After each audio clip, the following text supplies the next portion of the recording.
How about it for a guy who covers movies, he covers music, covers culture. It's amazing when you think about the body of work. His writing appears in the Marina Times and beyond.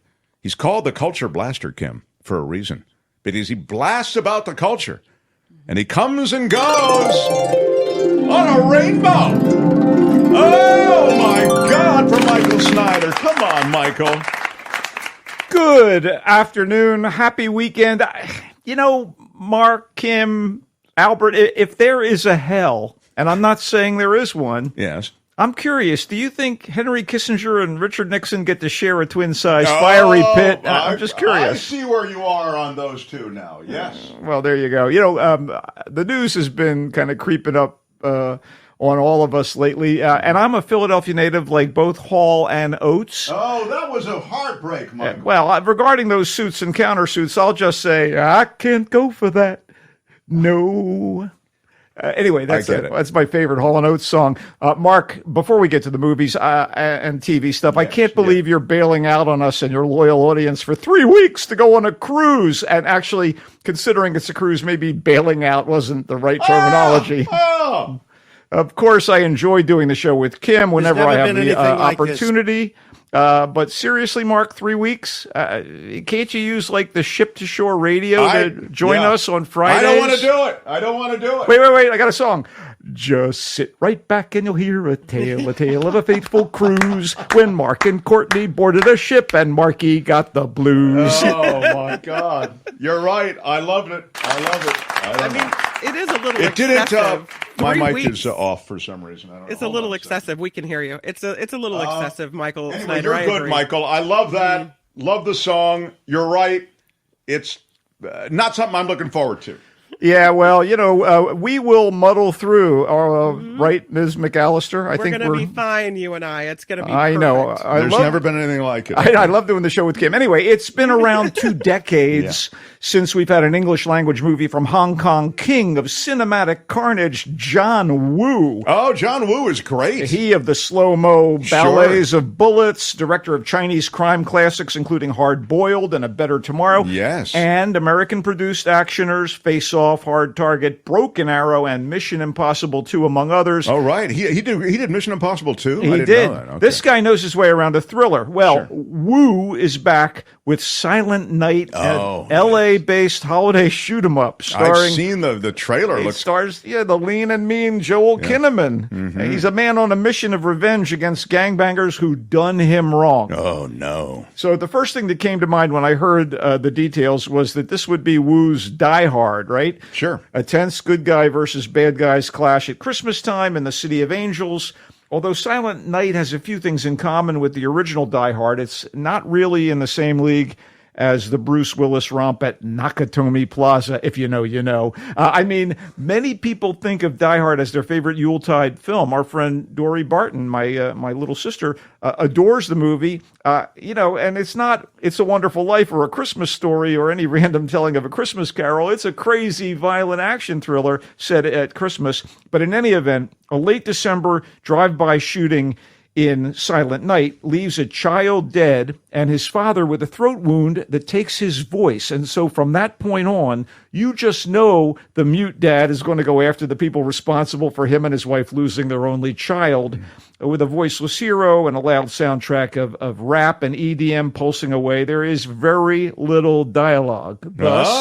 Thus, Silent Night. I get it. But it's a John Woo movie, so you're in for a lot of, creative violence, which suggests another title, Violent Night. And oh boy, daytime and nighttime, violent. Kinnaman of the RoboCop remake and the great crime series The Killing has that taut, tensile physicality and haunted demeanor that make him ideal to play Daddy Deadly. Catalina Sandino Moreno is tender and broken as his wife, and rapper and actor Kid Cudi is solid as the LA detective in the anti-gang unit who gets caught up in the melee. Look, Silent Night is lesser Woo, but it's also decent Christmas counter-programming to ward off an overdose of sweetness and light. I didn't need to be wooed to enjoy Silent Night, my God, which is in theaters right now. Okay, well, so it's you kind of liked it, even though it's not a Woo classic. You don't think? No. Do you remember the story of Mary Kay Letourneau? Was that her name? Yeah, of course. Okay, Yeah. so inspired by Okay, by go that ahead. provocative true story, which you'll figure out what that was about if you don't already know. Sure. May December examines a tabloid sensation, an affair between wife and mother Gracie and 13-year-old Joe, who is 23 years younger than her. And this is 20 years down the line. Now married and presumably devoted to one another, Gracie and Joe are about to celebrate the high school graduation of their twins when TV star Elizabeth shows up on the scene. Elizabeth is going to play the younger Gracie in the sort of reality-based movie that is a staple of Lifetime programming. And she has the family's permission to hang out for a few days in order to purportedly find the truth in the couple's history and relationship. Yeah. But as more and more is revealed to Elizabeth, her presence, which to be fair, gets a bit diva-ish and is sort of exploitive, right? She starts to make Gracie uncomfortable and awakens some things in Joe that may tarnish the couple's patina of happiness. Wow. Patina is a ding word, as is another word you used, which I can't think of. Maybe Tom will remind me. Go ahead. Could it be presence? Could No. it be?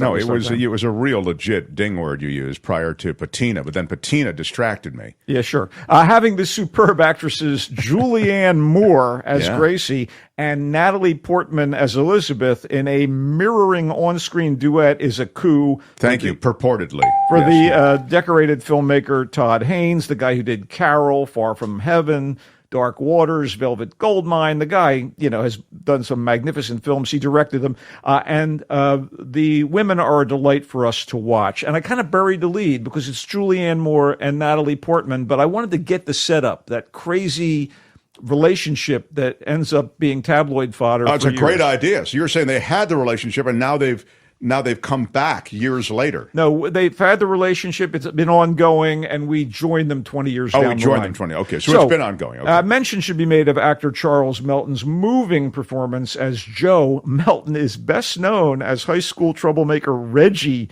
on the Archie Comics TV series Riverdale. I hardly expected this terrific performance out of him, but he absolutely holds his own in the company of Moore and Portman, boasting a finely honed screenplay by Sammy Birch. May December is amusing, disturbing, and clever as it addresses media exploitation, the perils of notoriety, the lingering nature of scandal, and the tragedy that can result from heedless choices. With Moore and Portman in excellent form and Haynes behind the lens, we're in good hands. Yet the circumstances of Gracie and Joe's union might be, shall we say, unconventional, but there's nothing lurid about May December, which in kind of meta fashion also foreshadows the movie that's going to feature Elizabeth as Gracie, the obviously film within a film situation. Although it kind of moves at a studied pace, it is a potent experience from beginning to end. And May December has been in theaters and is now streaming on Netflix as of today. Oh, that's kind of cool because I feel a streamer on that one. Heedless, as Tom says, is a ding word, and I think lurid is a ding word. Oh yeah, here lurid is noted by All Tom this as dinging I find lurid, but let's move on. Right. As apocalypses go, the one depicted in Leave the World Behind should keep you fixated on the screen throughout, because I certainly was enraptured by it. Not that it's about the rapture. Enraptured. Yeah. And not that it isn't about the rapture.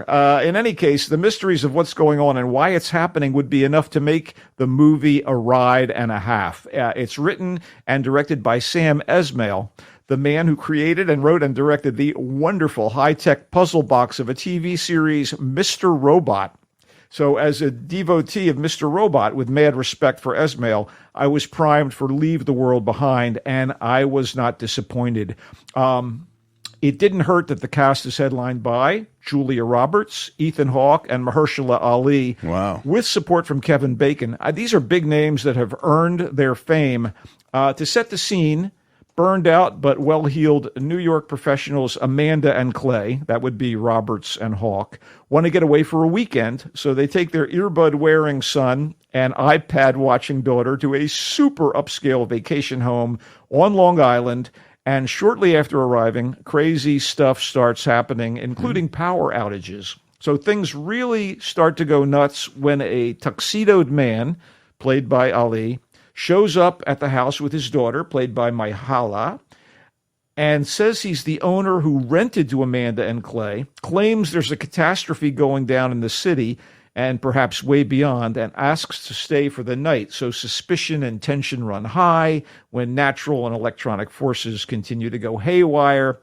Esmail is awfully good at finding the potential horror in postmodern society and at dramatizing the risks of technology unleashed and unregulated. His ability to contextualize this in a narrative with wonky characters that are brought to vivid life by upper-tier actors make Leave the World Behind something more than the usual apocalyptic fright fest. It is in theaters now and will be on Netflix next Friday, but I wanted to talk about it because in Los Angeles and New York, people can see this in a movie theater. And it's contextualizes a ding word. So you like this film? Very much. Okay, wow, very much. Okay, very good.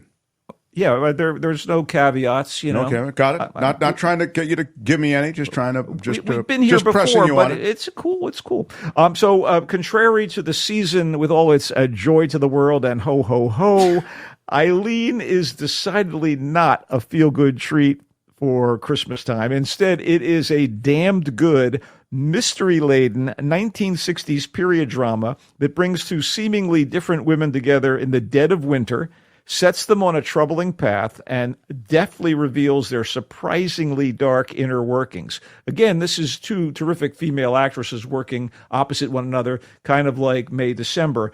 And I will tell you who they are. As portrayed by Thompson McKenzie, who was so good in Last Night in Soho, Eileen is a quiet and distant girl working in the office of a youth detention center, or if you prefer, prison for beginners. I don't know. Anyway, to be brutally honest, Eileen is a little shabby, even dumpy in her presentation. So one dreary day, a totally glam babe named Dr. Rebecca St. John, played by a blonde, brassy, and impish Anne Hathaway. Girl, you just woo.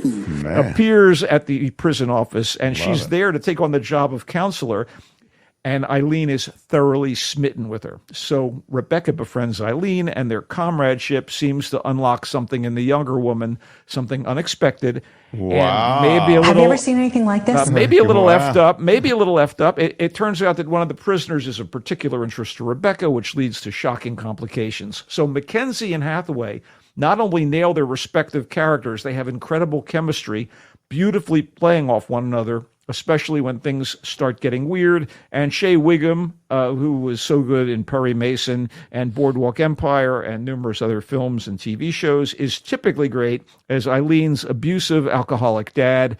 Eileen was directed in very no-nonsense style by William Oldroyd, and it fits the spare nature of the setting. And meanwhile, the script by Luke Goebel and Otessa Moshfegh, adopting Moshfegh's novel, portions out the twists and turns in a kind of methodical way that drags you deeper and deeper into the murk of Eileen's world. It is in theaters. It sounds like you like that too. I did. It's been a banner day. Yeah, the least of the movies, probably to this point, probably the Silent Night film, but it still had so much fun at it. It doesn't really. Give me one more real quick, please. All right.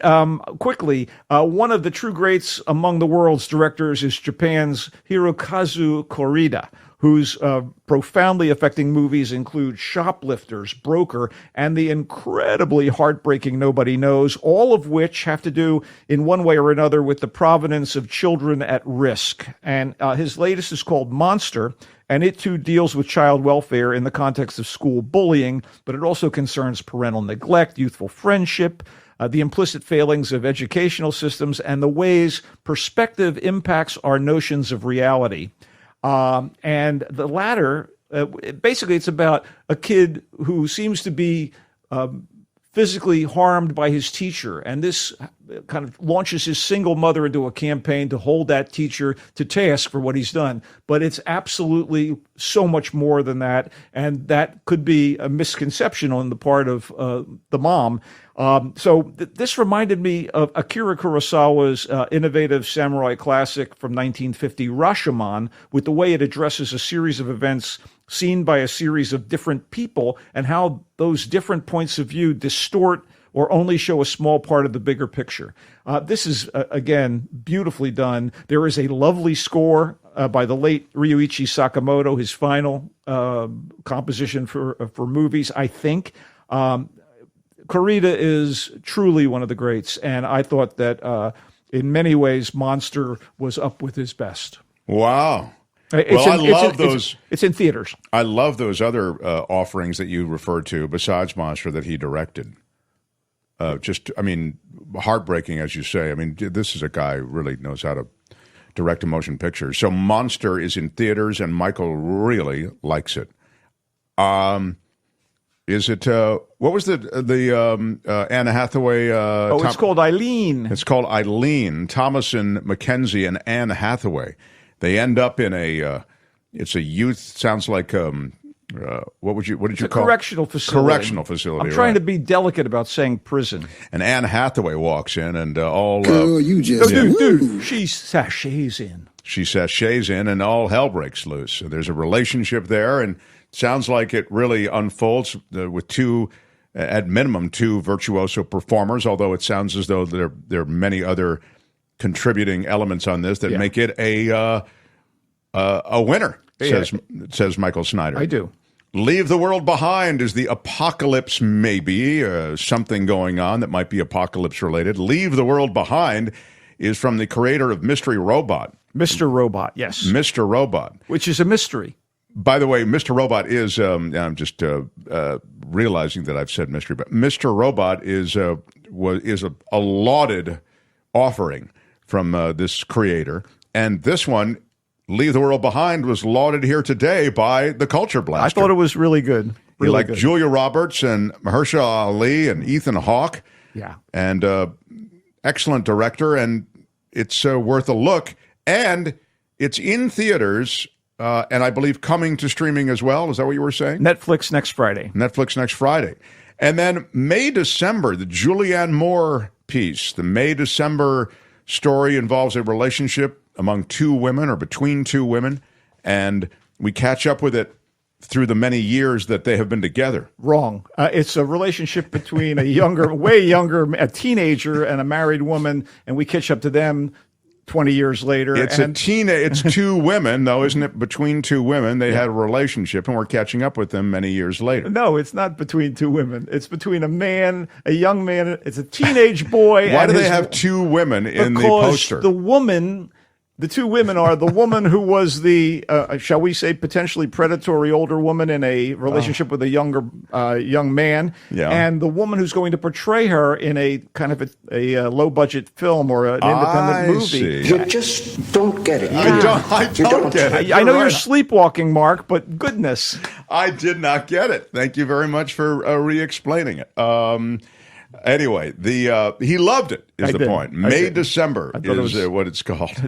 And Silent Night is the John Woo dialogue sparse offering, which involves vengeance. Yeah, vengeance and violence. Action and vengeance. You know, I enjoyed it to a point. It's not his best work. Yeah, I feel bad about this. I know our pal Tim Sika on Nikki's show reviewed Godzilla -0 earlier. I have not been able to see it, and it's kind of breaking my heart. But quickly, I have been watching Monarch: Legacy of Monsters on Apple TV, and it's made by the creative consortium behind the MonsterVerse franchise that actually brings Godzilla, King Kong, and other giant beasts together in various battles. And this is about the secret international organization, Monarch, dedicated to studying and creating a defensive force against what are deemed titans, and like Godzilla and Kong. And I'm enjoying it so far. And this has nothing to do with Silent Night. You've now moved on. Yeah, I absolutely wanted to just say that I'm heartbroken that I haven't seen the Godzilla movie that's in theaters now, because everyone says it's wonderful. So I've had to satisfy myself with Godzilla as a supporting player on Monarch: Legacy of Monsters, which is on Apple. And stars Kurt Russell as a Monarch operative and Wyatt Russell as him, that's his son, as a young man in his younger years. Anyway, so that's Monarch: Legacy of Monsters. Indeed. That Michael segued in quite seamlessly into.